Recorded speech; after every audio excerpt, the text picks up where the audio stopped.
And we're starting. Oh, wow. How about that? Hello, and welcome to the In the Tank podcast. I am not your usual host, Donald Kendall. He is in Dallas, Texas, hanging out with Glenn Beck and Justin T. Haskins. Also a frequent person on the podcast is also not here. He's also down in Texas with Glenn Beck, and I hope they come back and to this podcast next week. I am Jim Lakely. I am your temporary host. I am vice president of the Heartland Institute. And today on episode 284 of the In the Tank podcast, we're going to talk about Texas and Mississippi fully opening and ditching the mask mandates. New York media and the politicians turning on Governor Andrew Cuomo in New York and reining in his dictatorial powers, which is something Heartland has been urging many states to do for quite a while. And if we have time, and I believe we will, we'll talk about the banning of Dr. Seuss on Theodore Geisel's own birthday. No less. So thanks for joining us here on the In the Tank podcast number 284. I want to ask you, before I introduce our guest today, to please do your best to share this on YouTube and your Facebook and social media accounts like Facebook and Twitter. Go to iTunes and leave us a 5-star review. If we see a good 5-star review and you email us at inthetankpodcast@gmail.com, you know what? We'll just send you a free t-shirt and we'll let you pick one out from our store as well. So leave us a 5-star review and you get a gift. That's enough for the bribing and the promo for today. We'll get started with our podcast right away. And joining us as usual is Isaac Orr, policy fellow at the Center of the American Experiment, live from Minneapolis, Minnesota. Isaac, how are you today? Good. Is it warming up there yet? How much snow is still on the ground outside your house? Yeah, it's going to be in the 40s today, so that's great. Snow's starting to melt, so yeah, we'll probably only get another foot of snow or so in the next week. So that's, you never get your hopes up in the upper Midwest in early March. That is true. Yeah, I keep thinking it's going to be 60-something degrees early next week here in northern Illinois. And so I'm looking forward to that. At least that's what they say. And I have to remind myself it is not yet quite spring yet, but it's certainly starting to feel like it. And that's pretty cool. Also joining us is Samantha Fillmore. She is State Government Relations Manager here at the Heartland Institute. And she's on the podcast, I think, for the second time in 3 weeks. I think that sounds about right. Yes. Thank you for having me. Happy to be here. How are things? What's going on in your life? Things are insane right now. We have so many states in legislative session, so we are drinking from a fire hose, but very happy to be cranking out testimony, visiting states. Last week I was just in Lincoln, Nebraska, and Pierre, South Dakota. So very excited about that. Happy to be doing what we do here. That's great. And unfortunately for your boss, Cameron Schulte, our Director of Government Relations, that fire hose is not squirting out whiskey. And also joining us today is AnneMarie Schieber. She's a research fellow and the managing editor of the Heartland Institute's Healthcare News. AnneMarie. Hi, Jim. Thank you for having me. How are things in you're coming to us from Michigan, which is Gretchen Whitmer land. Are you feeling any more or less free today than you have been? Well, I'm encouraged by what we're going to talk about, which is Texas, but I don't know if that's going to have any impact on the heavy lockdown states like Michigan. But it's spring is coming. I'm very optimistic. I'm always very helpful.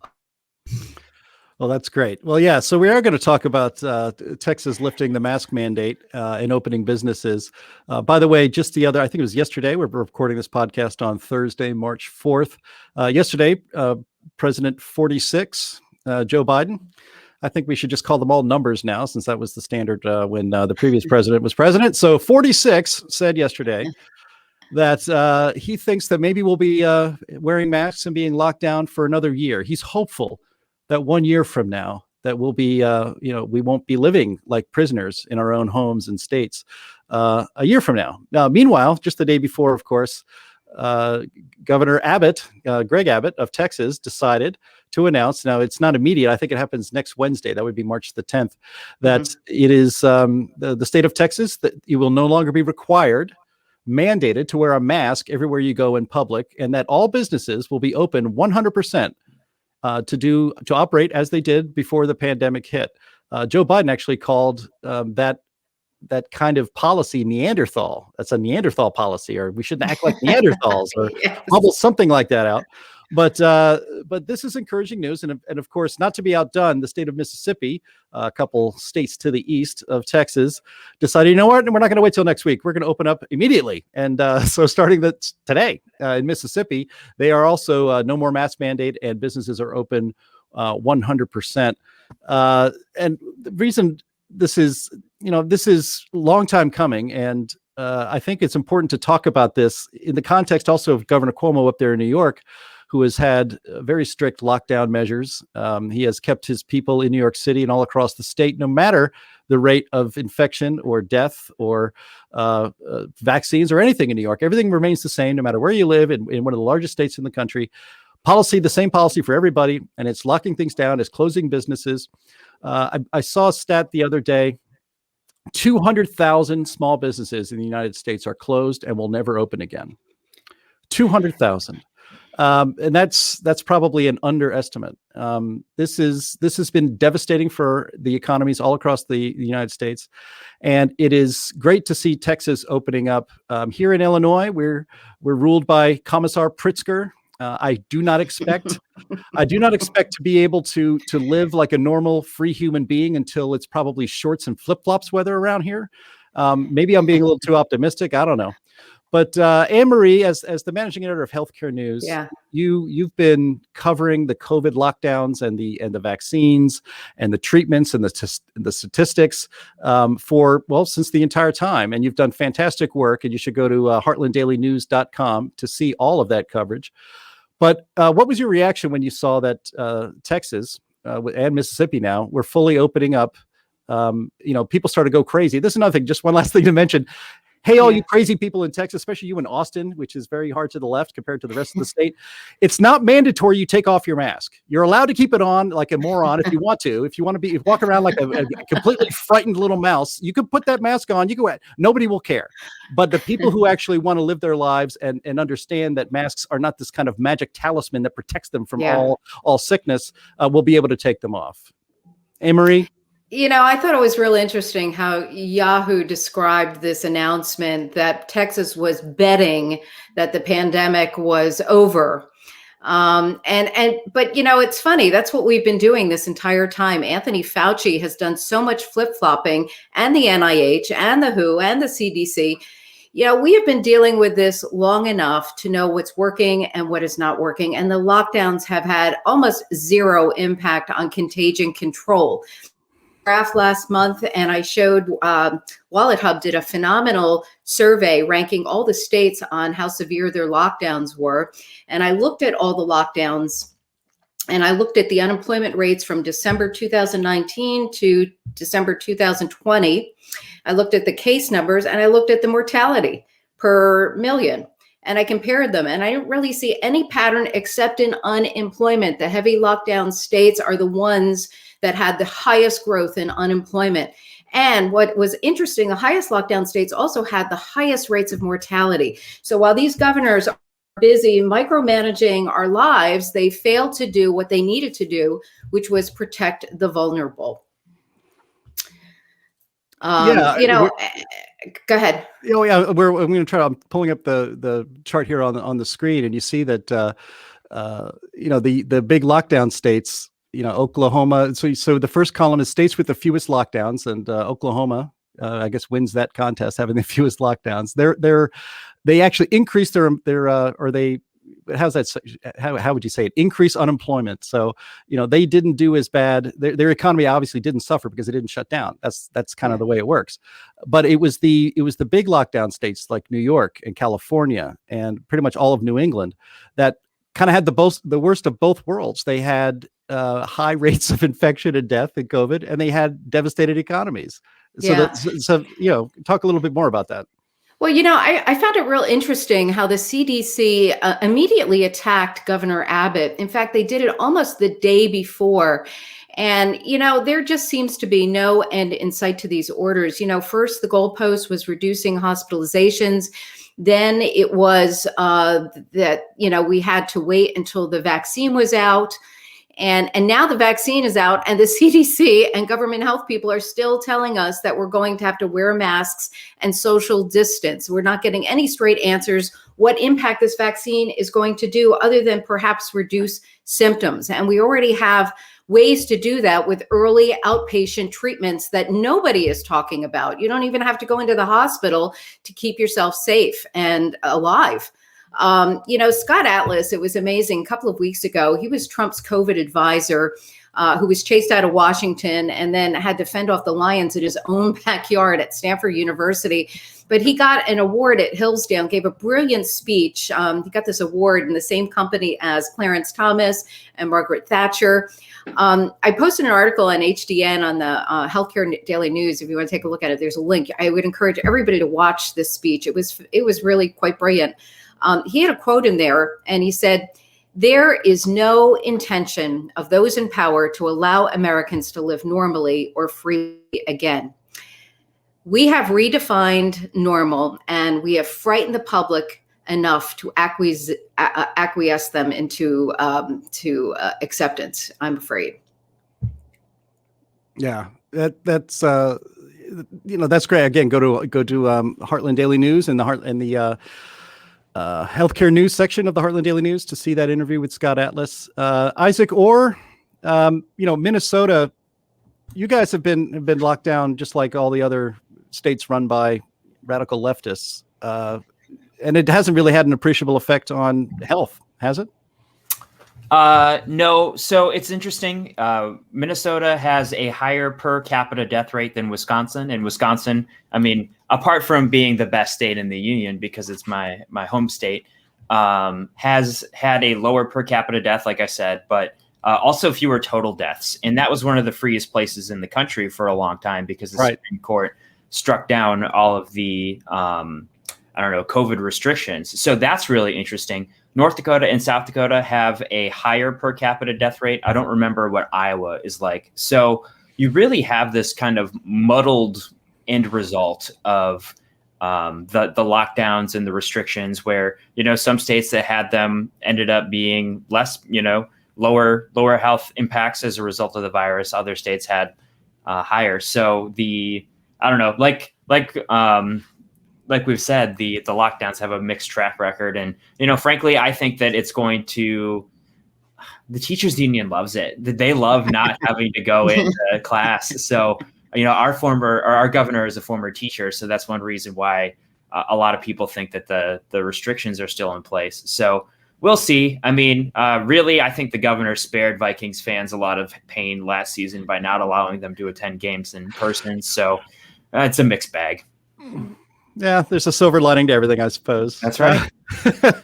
Samantha Fillmore, as a person in the government relations department here at the Heartland Institute, you are in constant contact with state legislators across the country, and we're going to get into a little bit more about our Governors Not Gods, effort, encouraging state legislatures to take power back that the governors usurped indefinitely to protect us from a pandemic, and they didn't protect us, and they still have the power. Well, maybe you can give us a little bit of an encouragement, on kind of the pulse of state legislators across the country, because we tend to think, if you live in a shutdown state like Illinois or Minnesota, where Isaac is, you kind of have the feeling that the desire to control our lives utterly and to make us wear masks everywhere and to not follow the science is universal, that it's held by everybody in the state. But that's not true. Obviously, we see it in Wisconsin where there's been a lot of pushback against the governor. But why don't you kind of talk a little bit about, give us some hope, I guess, that there are state legislatures and state legislators out there that have been working to fight to give us our freedom back. Well, that's a kind of a heavy task, right? With the current administration, give you some hope. Wow. Okay. No, I'm joking. So again, this is a state by state basis, kind of like what Isaac had just said. However, just on the ground in South Dakota and in Nebraska, and it is nothing like what we see in Illinois. I live in Chicago, and you don't even get on the street. You're not even running or walking in the open air on the street without seeing everyone have a mask on. And if you're not, you're almost shamed and shunned, and you get the evil eye. That is not the case in a lot of these states I guess, between coasts, if you want to call it that. Yeah. No one in South Dakota was wearing a mask. I walked in and I had my mask on coming out of the airport, and it was very much like, oh, she's not from around these parts. Like, and that really is the case. And I think that something really important and lost in this big government world that we live in is that states do maintain the autonomy to make these decisions. Yeah. And what Governor Greg Abbott did, I'm also a Texan, what he did is totally on par with what Texans want. And Texas has never been as shut down as states like New York or even Illinois or California. I was there back in November. I went to go visit my friends for a weekend in Austin because I went to the University of Texas, hook 'em. But I went out and we were out at a bar until 2:00 in the morning. Granted, there was like it was limited capacity and occupancy and everyone had to be seated. Mhm. But here in Illinois, bars weren't even open at any time for anything. Right. And Texas maintained this level of openness during the entire pandemic. And what Governor Greg Abbott and what I think we'll see a lot of, especially our trifecta, which means conservative controlled states, do is take these mandates away. And it's the most just freedom. It's just freedom. And again, if you're not comfortable, and my thought with COVID is that it always should be the exception, not the rule. It never should have been everyone locked down, everyone mask, everyone do it, just beating the brow.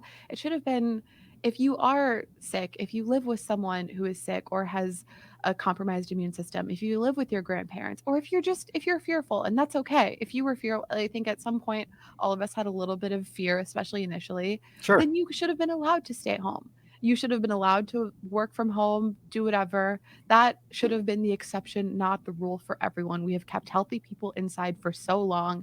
This is ridiculous. And Greg Abbott just did the most freedom, and the governor of Mississippi, who's escaping me now. But all I care about is Texas. Nothing else That's matters. Right. But yeah, I think we'll see this in a lot of states, and it's mirroring what a lot of Americans want.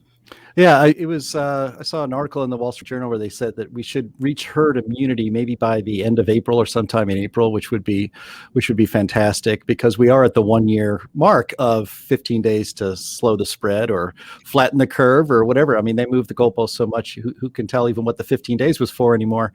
But I want to get back here to, again, and AnneMarie pointed it out. I had it in my notes that I shared with all you guys, but the lead of that Yahoo News story.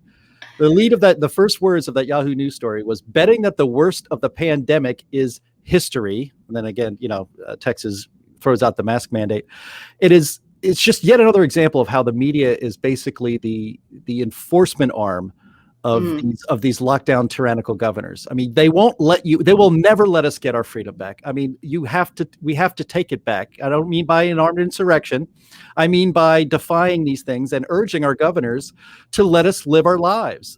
Because the fact is, Florida opened up fully several months ago.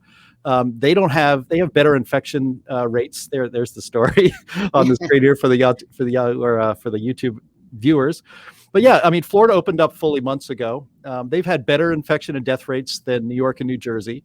Not a single state that relaxed mask mandates and allowed more people into restaurants and all that stuff have done appreciably worse than any of the strict lockdown states. Like in California, you still can't go to a gym and work out in California to this day.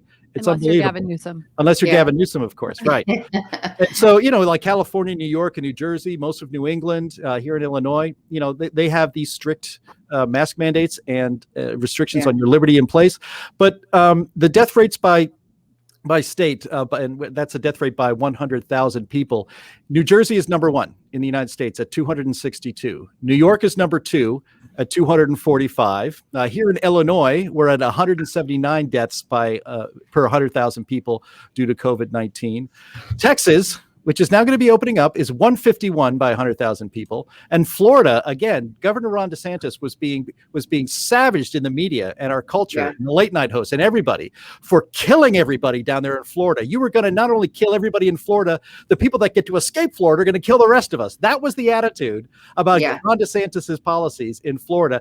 They're at number 29 with only 144 deaths per 100,000 people. Again, despite having the oldest population in the United States, overall, and more people in Florida than there are in the state of New York.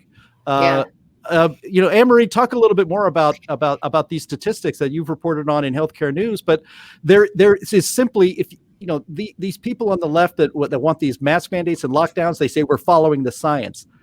The data shows they're not following the science at all. No, not at all. We're chasing a virus. We are chasing a virus. We are trying to contain a virus, almost impossible to do. And, you talk about the 4 ways to control a virus, and we've reported on this numerous times. There are 4 things. You can contain the control. You can contain the contagion. You can do beef up hospitalization. You can do vaccination. The one thing that we have not done in this country is push early outpatient treatment. Doctors all over the world are using cocktails that they've come up with treating. They're on the front lines treating this disease, not Fauci.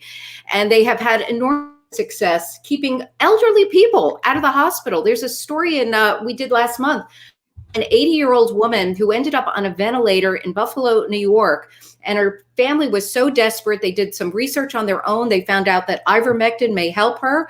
They convinced the intensive care doctors to give her this drug. They told her she had a 20% chance of living, and she was going to be on that ventilator for a month. She was off it in 4 days. 4 days. Wow.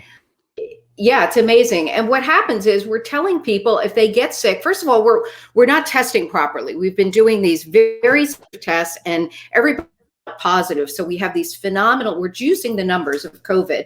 We should be rapid testing. And then if people turn positive on rapid tests, then you do more extensive testing if you need to do that. The CDC has never really done this kind of testing for anything. They don't even test for influenza, for flu year to year. They base those numbers on modeling. And you know what I find real interesting? As the vaccines are circulating and we are starting to see herd immunity, we're starting now to hear about how great the flu rates have been. And everyone's saying, whoa, well, the masks seem to be working at reducing flu. So how much you want to bet next year this is going to be another excuse to tell us to order us to mask up? The mask there's no science behind the mask. Even Scott Atlas said that, in a limited situation where you cannot social distance, masks probably out. But we have one real large randomized controlled trial in Denmark that showed that mask use had no impact on reducing the contagion. And then there was another study involving Marines who wore masks in a very controlled setting. And again, no difference between who got COVID and who did not. Theoretically, that's what it is. People are so afraid they think this blockade on your mouth is going to protect you. We've prevented false sense of security with the masks. They really do no good. I'm really getting fed up with it because now we're telling people they're not doing it enough, that they have to double mask. Right. Yeah. Well, yeah. Well, if you live in Texas, you don't have to mask at all. Again, that's wonderful. But a year ago when this all started, on this podcast, I think I said almost these exact words.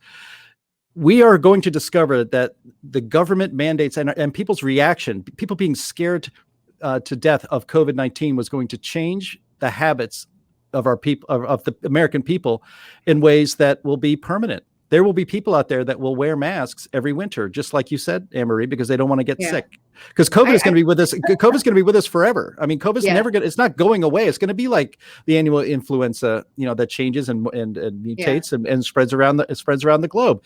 And so we are going to have people that are going to wear masks all the time. Isaac Orr, are you going to be one of those people? You know it.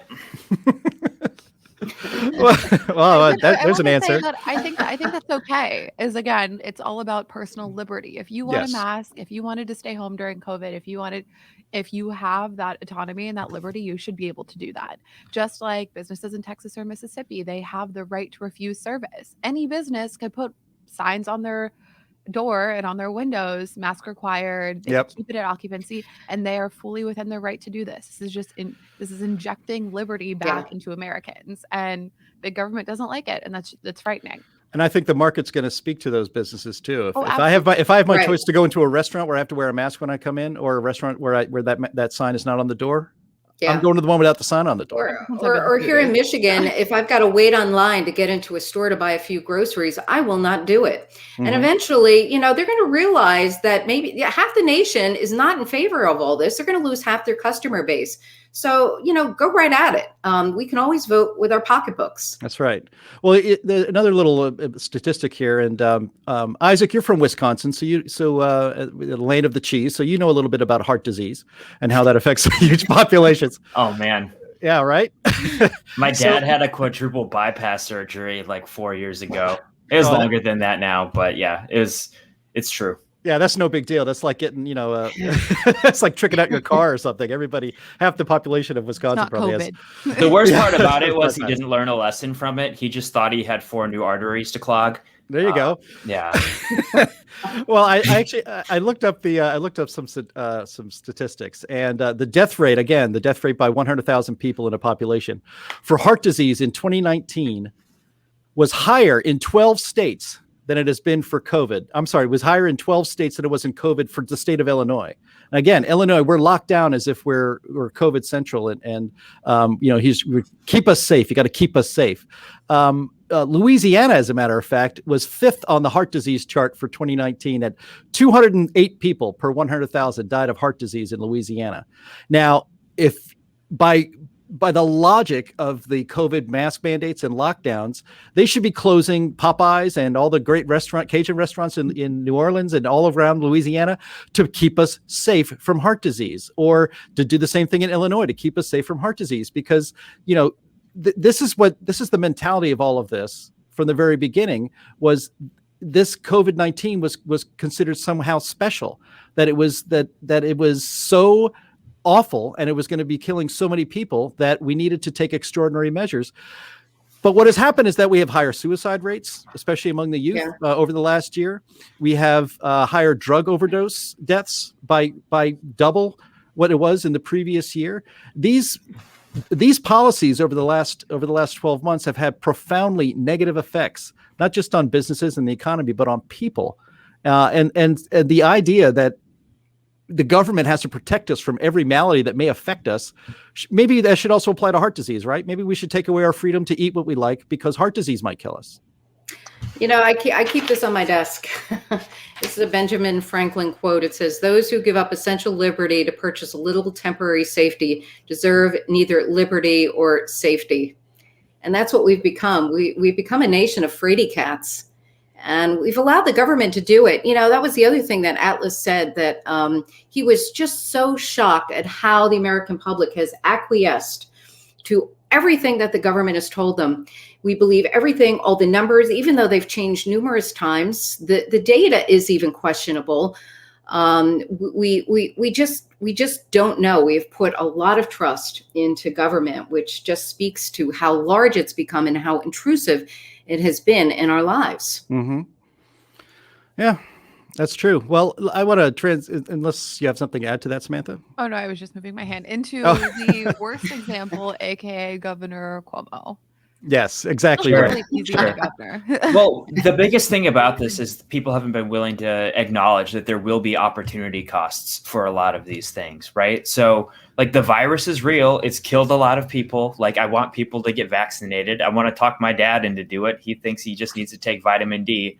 And I'm like, Dad, you should really you've had a heart problem. You've had a stroke. Like you were in the high risk category, right? Get vaccinated. But the cost benefit analysis went out the window with this. People saw that any tiny benefit was worth all of these insurmountable costs. And we're going to be dealing with this for a long time in the future. So, do you think this changes anything? Do you think people are going to be less likely to let models that have no validation in the real world evidence to continue to kind of dictate policy? Or are we just doomed to be fraidy cats from here on out?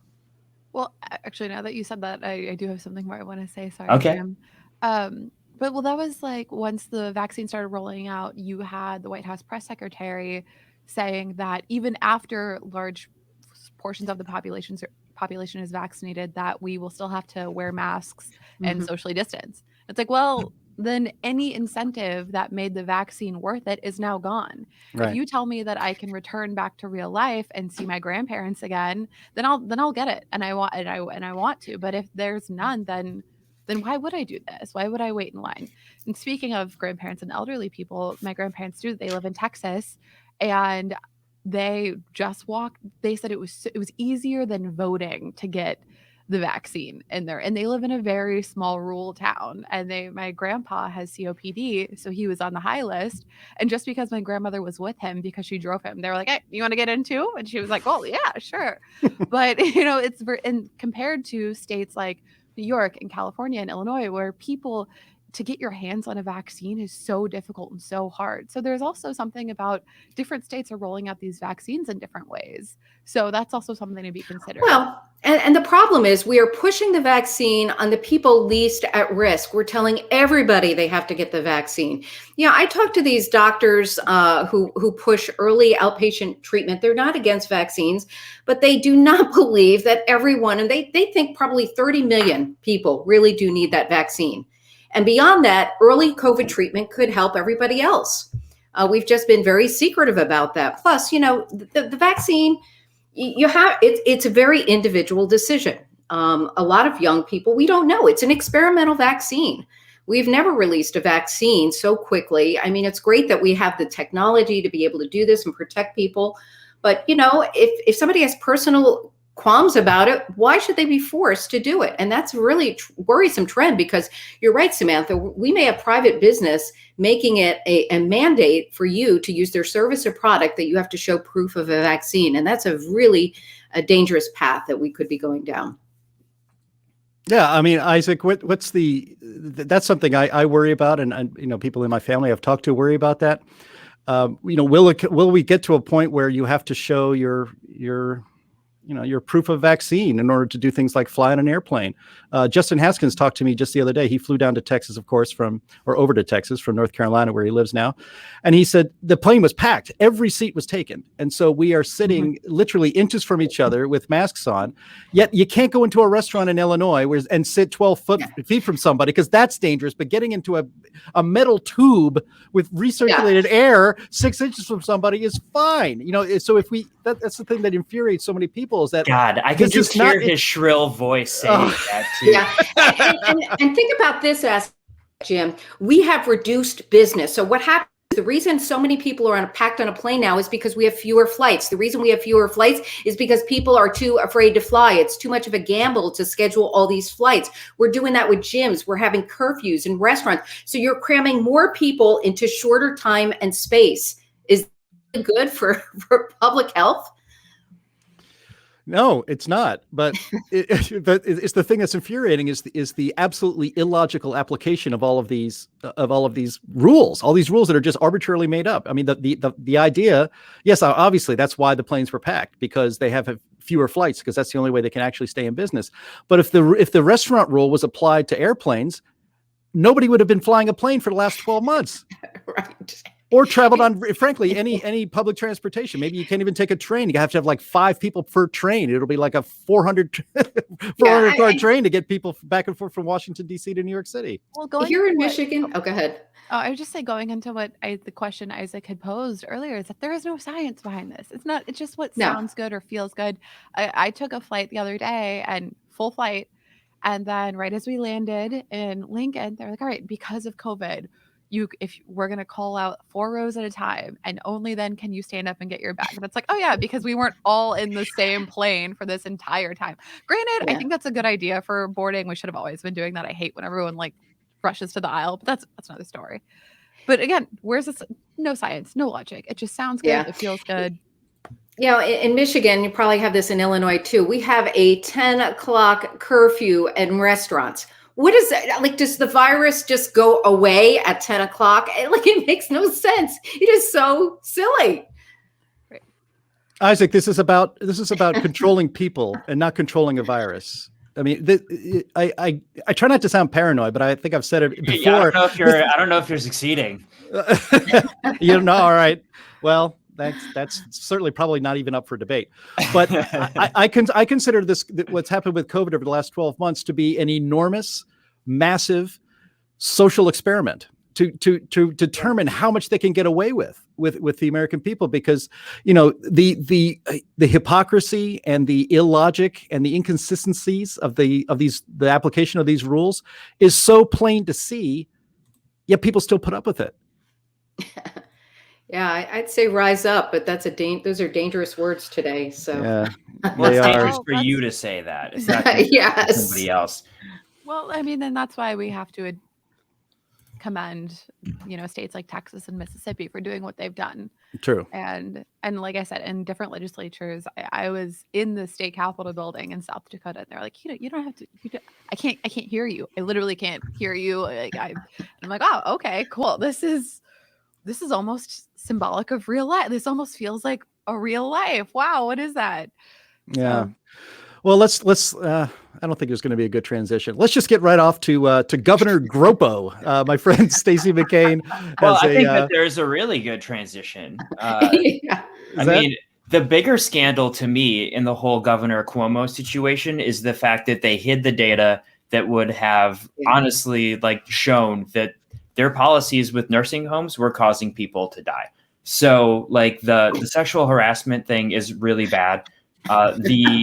But I feel like that's almost the distraction from the nursing home things. Babylon Bee had a hilarious headline that said Governor Cuomo redirects people to the nursing home death scandal to deflect, attention from the sexual assault allegations. But there it is. There's the transition. Go, Jim. Wow. Well done. Very professional. So They also had a really funny line that they hoped that Cuomo was masked up while he was grouping female employees. Yes. examples of governors, bad examples of governors. Let's do the Right. worst way. As long as he had a mask on, I guess it's all okay. It's on the scale. But so obviously Governor Cuomo is he had a press conference this week where he said, "I'm not going to resign." He said that I'm just a huggy guy. I look at old clips of me and pictures of me. I'm kissing men and women on their faces all the time. I love you're that. Saying is you've been creepy for a long time, sir. Exactly right. I've always been this creepy. That's right. I got to remember that excuse. It's like, hey man, you can't be on me. I always do this. I'm always a jerk. Yeah. I'm always groping women. That's right. What an excuse. It is so shocking how different the standards are when you're on the left of this political spectrum. It's okay and it's excusable. It's just being overly friendly. Biden was accused of doing the same thing. Nobody attacks him. If a Republican or a conservative ever engaged in this activity, it would be a completely different story. It's so interesting. I thought when I first started hearing these allegations, I thought, oh, hubris, finally. But, it's interesting. The left is attacking its own. I was just trying to get my head around what is going on with Cuomo. So you have...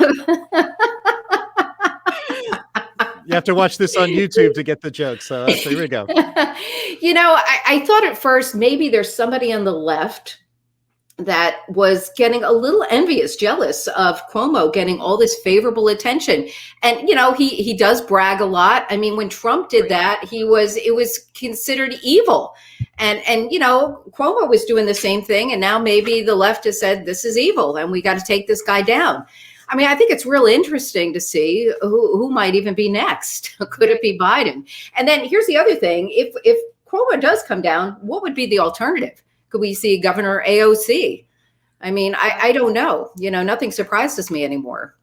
Right. Who's the lieutenant governor in New York? Does anyone know? Does anyone in New York know? Maybe there's a reason. To a nursing home. Yeah. I'll tell you. I don't. Go ahead. I don't mean to interrupt. I have so much to say on this. No, I love it. Go ahead, Samantha. I mean, yeah, we're all just having a free for all here. No, okay. So on 2 points, yes, to the parallels, or not parallels, but the exact juxtaposition between what happens when it's a conservative who's being accused and what happens when it's the golden boy of the left. So none of us could forget what happened to Brett Kavanaugh in what was that, 2016, 2018, 2017, 2018. Yeah, it was 2018, yeah. Yes. Yeah. What happened to him from a story that some people could kind of remember some details from his childhood. And they raked this man over the coals, especially our now Vice President Kamala Harris. And now there's actual photo evidence of Cuomo grabbing this girl's face. I don't know if you guys have seen it. And that's just that you're able to shrug that off. It's unremarkable, the double standard. And the woman who was, again, raking Brett Kavanaugh over the coals, our now Vice President, Kamala Harris, she said nothing about Cuomo. Well, and they are deflecting, to what Isaac said, they are deflecting onto these sexual assault claims, because then they would have to admit that he really was wrong with COVID. And that would mean that the conservatives, and what back to Greg Abbott is doing, and what Trump said was actually maybe kind of right. And you can't admit that. So we'll just lean on the sexual harassment claims instead.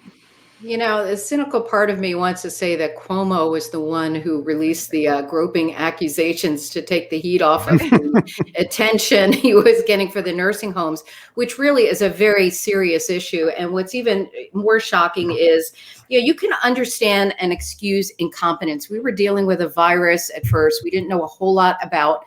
And you can understand why. By April, we knew that the most vulnerable people to the virus were nursing home residents. And here you have a situation now where Cuomo's team admitted that the reason they didn't want to, that they put these nurses, these patients, these recovering patients, and this is how it works. You're on a ventilator, you're in recovery for a long time. You can't just go home. You have to go to a facility. And some of these people weren't even residents of nursing homes. They needed a place to put them. So Trump sent up, the naval carrier, and we set up the Javits Center in New York City. And Cuomo didn't want to take advantage of those things. He sent these people to nursing homes. In Michigan, we have an interesting situation developing where now we've discovered that the governor has a hush deal with her outgoing health director. She signed it. This is very new, like 3 weeks ago. She's paid this guy $155 of taxpayer dollars to not say anything about his days with her doing COVID. And what was happening was, about 3 weeks ago, the legislature started asking some hard questions about nursing home deaths. Whitmer was paying nursing homes $5,000 a head to take in recovering patients, and the numbers just are not adding up. There needs to be an audit, and lawmakers are starting to call for that. And that's the speculation that why she had her outgoing health director sign a hush deal. AnneMarie, is someone locked in your closet? I keep hearing someone pound. Oh gosh, I am so sorry. I really, last time I did this, I did the same thing. And it sounds like you have somebody in the trunk of your car desperately trying to alert a bystander, a good Samaritan. Yes. Okay. All right. I'm going to sit on my hands. I'm Italian. I have no excuse. Blink twice if it's Andrew Cuomo. Yeah, I just hope the next words out of AnneMarie's mouth are not, "It puts the lotion in the basket." So actually getting to Cuomo, and to get to this a little bit more substantively, the good thing, well, there's nothing good about what Cuomo is accused of doing, and his excuse is that I've always done it. So I think he's pretty much admitted it. But that's the good thing about that, or one thing that could be good about that, is the fact that this weakens him politically, and it leaves him vulnerable to something that the legislature is trying to do right now. I'm going to try to share it on my screen, and that is Cuomo is to be stripped of pandemic emergency powers in a legislative deal. This happened this week. I believe the bill is going to be is expected to be passed by the legislature in New York on Friday, March 5th. And the deal would roll back the broad powers granted to the governor in the early days of the coronavirus pandemic, while allowing actions critical of public health to remain in place. Legislators from New York's Assembly and Senate struck a deal on Tuesday this week to strip Cuomo of his pandemic-linked emergency powers and return matters like lockdowns to local control. Now, one of the projects that the Heartland Institute took on in 2020 was something I alluded to earlier called Governors Not Gods. And because we have such a great relationship with state legislators all across the country, we were able to communicate with them, look, not one governor has decided that their emergency powers to control COVID, to keep us all safe, has any endpoint. They keep extending these emergencies and just keep dictating in minute detail how each of us are going to live. They do not care about how many small businesses they destroy. They do not, as we've talked about all through this podcast, almost none of the rules have any logic applied to them because they are arbitrarily applied to some and not to others. And then, of course, they vary state to state. The last state I would have thought that would have taken action to rein in an out of control, God-like governor was New York State. Samantha Fillmore, you are on the front lines of Heartland's efforts on this issue. Was this a surprise when you saw this news come down, or do you think this was inevitable and that this trend, if it's going to happen in New York, can spread elsewhere? Yes. So it is certainly a trend. We are seeing legislation moving through almost all 50 states that has some type of reining in language, whether it's so that it, and granted, this is so variant depending on what the state constitution currently holds, what the law will amend or change or add. But broadly speaking, it's a lot of the states currently have emergency powers that are allocated to the governor when there is a state of emergency. Only the governor can declare a state of emergency. And in a lot of these states, there is no time limit, or there's almost endless refresh, right? Endless refresh buttons, right? So we can just keep extending it and keep extending it. There's no check from the judicial branch or the legislative branch that can ever call this into question. We've been working with states all across the nation on this.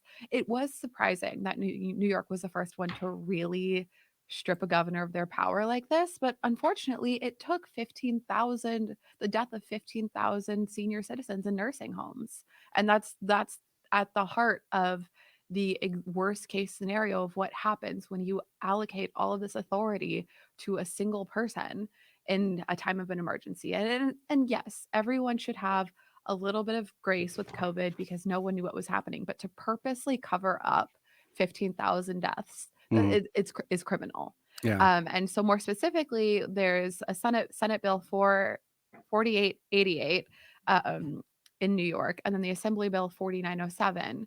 And they are both very in length, but they ensure that Governor Cuomo immediately has his emergency powers removed. And they further stipulate a state of emergency can only last 30 days, and then you can only re-up it for 15 days before checking back with the legislative branch. And then the legislative branch, in a concurrent resolution, which means that the Senate and the House or the Assembly for New York both have to agree that it can continue to be refreshed. Furthermore, there's provisions that allow localities to request to have the executive orders or statutes taken away from their locality. And if this is denied by the governor, then the governor has to then give them written stipulation as to why and explaining all the circumstances with the data. This is a very important check on this egregious power that so many governors have exerted in the last year. And so this is so happy about this. This is awesome. Yeah. So the story continues that this deal will reverse emergency powers granted to Cuomo exactly a year ago in the early days of the COVID pandemic that gave him free rein to order measures like quarantines. It will allow executive actions critical to public health to remain in effect while permitting other temporary emergency powers to expire on April 30th. So while this is a welcome development, you still have to wait another 5 weeks or 8 weeks for this thing to even take effect in the state of New York. Isaac Orr, I know that the Center of the American Experiment, based there in Minnesota, you have a governor that has been acting as a god and not a governor. What efforts are you guys taking, or have you seen any movement in the state of Minnesota that maybe your own legislature will start to take control back? I mean, it's not that the idea that emergency measures aren't sometimes warranted. It's the idea that these are just endless, and only the governor is allowed to make these determinations, and he will decide when and when it won't stop. And it's been a year already. Yeah, American Experiment's been really active on this issue, actually. We did a campaign called No More One Man Rule, where we tried to get the governor to relinquish his unilateral powers. But it's really a tough spot because Minnesota is the only state in the country with the split legislature. So the Senate will vote to repeal the powers. The House says, "No, we're going to let him keep them."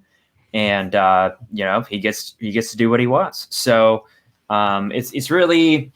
I don't know. It's really going to be up in the air. He's going to relinquish the powers when he feels like relinquishing the powers. And that's it. Which means he's not going to do it. Well, yeah, that's what I mean. Yeah. It's just like he's he's going to keep him as long as he can, I think.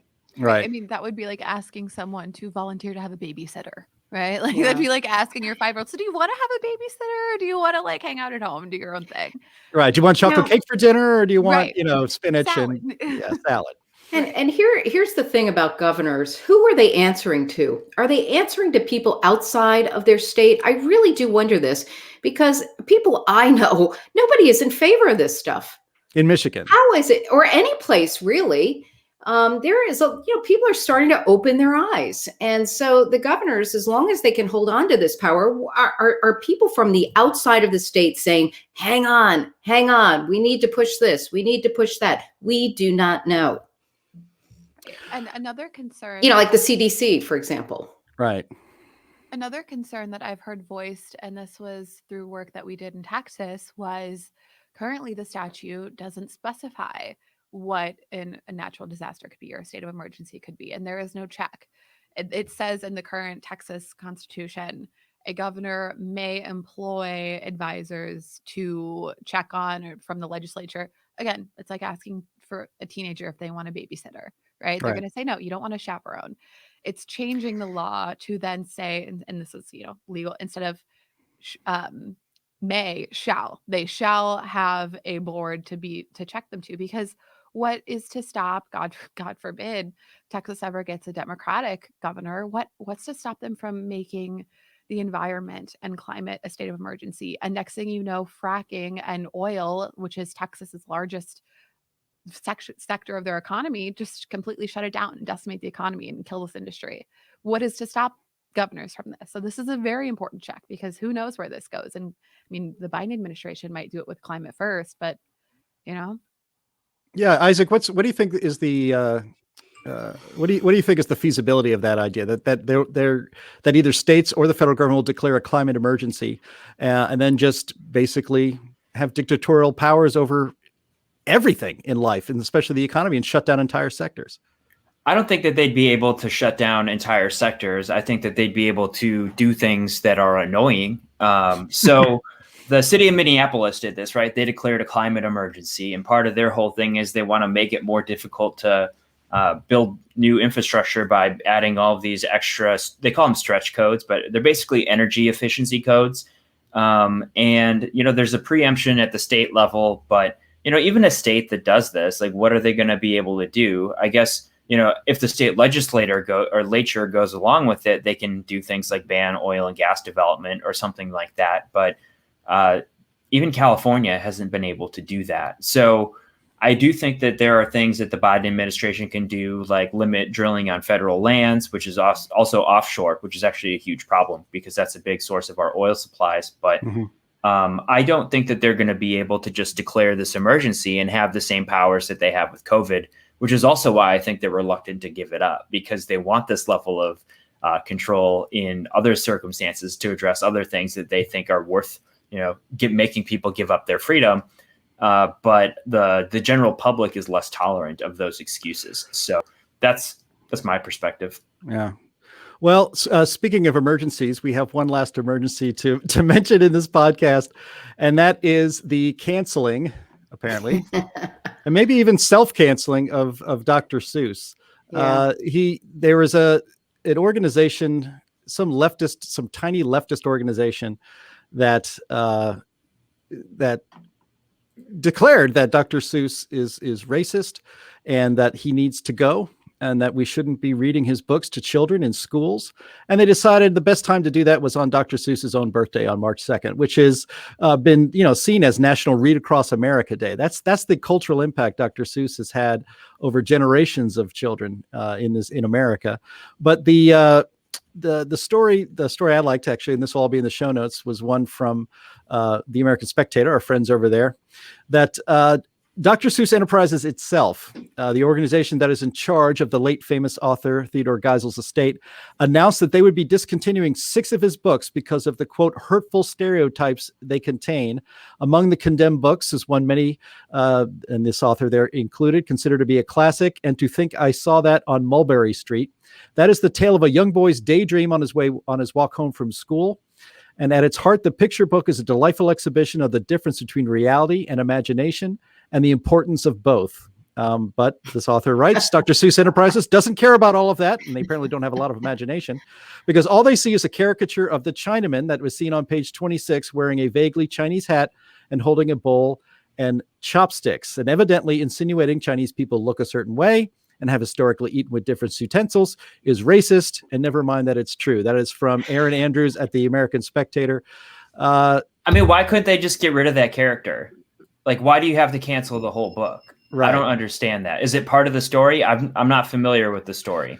The story involves a boy. His father tells him that I want you to tell me everything you saw on your way home, and he realizes he's almost home and he hasn't seen anything really interesting. He's worried that his father's not going to be happy with his description, so he starts using his imagination and seeing things a little differently. He sees a horse and then turns it into a zebra, and then things take off from there. So it's about children using their imagination. But yeah, to your point, Isaac, the idea that I mean, why not turn it into a purple people eater and change it? Yeah, like I don't know, like it just seems weird to cancel the whole book. So I have a few. Yeah. So it is self-cancellation in the sense that, and we're all proponents of the free market. If an author, or in this case, the estate of an author, wants to stop selling a book, that's totally within their rights to do, and God bless them. But it's at the heart of the issue, and it almost seems like they're jumping ahead of it before it blew up or could get worse. And it's almost like now we're backing people into a corner to make them feel like they have to stop doing this. And granted, there are many Dr. Seuss books out that will still be sold for now, but yeah. You're so afraid of being canceled that you can't, you want to jump ahead of it. So I actually did on my personal Instagram, I did a poll this morning because I knew we'd be talking about this. So I asked everyone, because they have a little poll feature.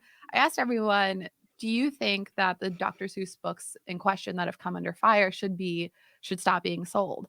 And 20% of people who voted in the last 2 hours said yes. So then I posed the next question on the next slide, and it was, well, so then should every piece of art and literature and cinematography, or every good person or someone who contributed something great to society that wasn't yet that was not as inclusive as we are now, should it all be erased? Right? Like, do you remember a year ago when Gone with the Wind was taking off of every streaming platform? Mm-hmm. How often are our minds so feeble?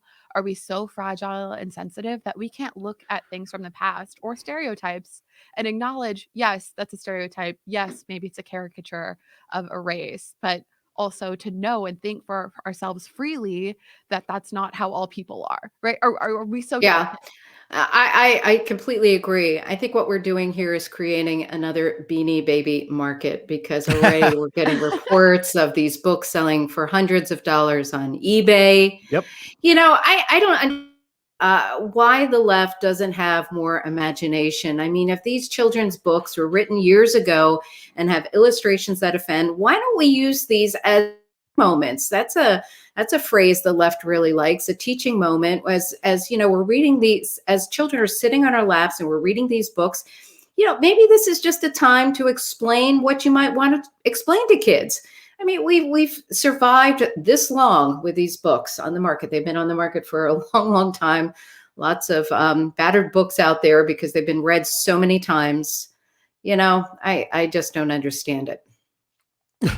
Well, yeah, the Grinch. This our producer Andy is doing jokes during. This is not funny. This is not funny, Andy. You can't put up visual jokes on the screen or try to have a very serious discussion about Dr. Seuss.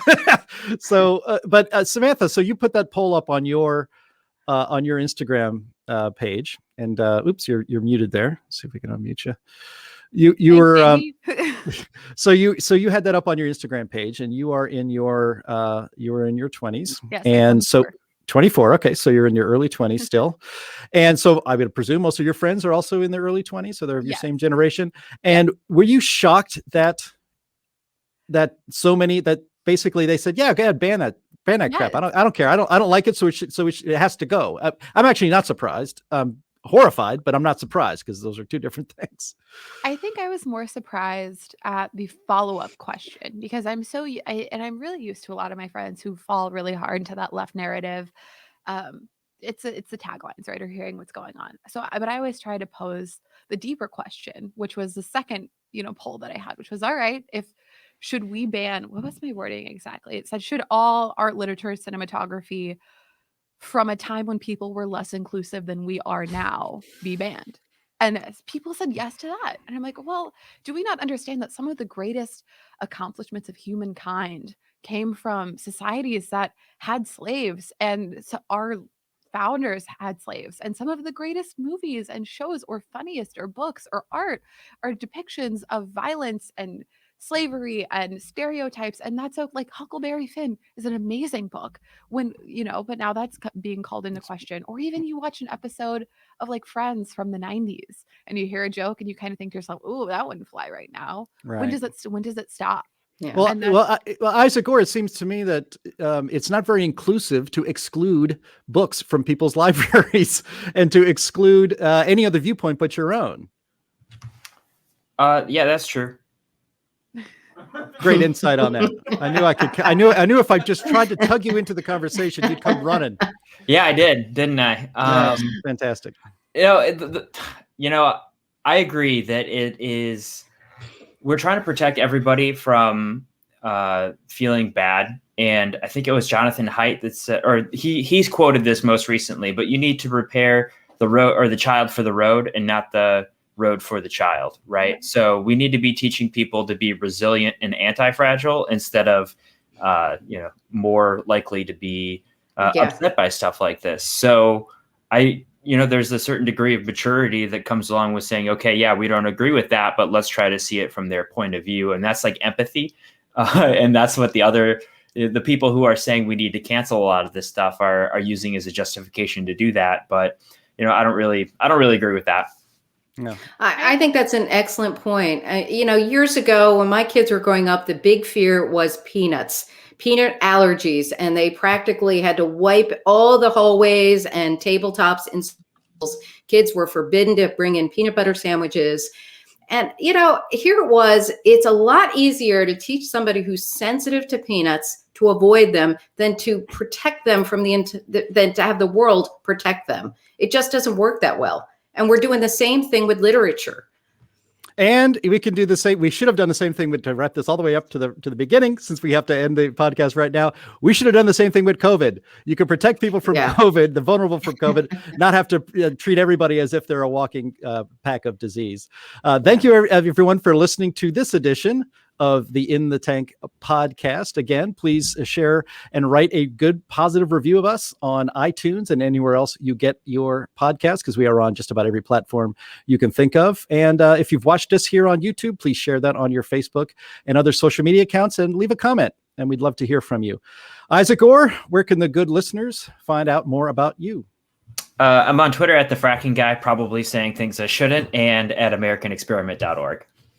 Samantha Fillmore, where can people find more information about you? At heartland.org. You can search Samantha Fillmore, see what we're doing in all the states, and we're running all over the place. And what about your Instagram? Oh, that's right. I do have a public Instagram. It is Samantha F as in Fillmore Policy. And so you can check that out if you want to. Oh, all right. AnneMarie Schieber, where can the people find you? I am not on Twitter, but you can find great information, I think, on the Heartland Daily News site. We have terrific perspective you're not going to read in other sources on healthcare developments and other issues, policy issues. Absolutely. Okay. And you can find me at Jay Lakely on Twitter, at Heartland Inst on Twitter as well. And always go to heartland.org. That will do it for today. We'll talk to you next week.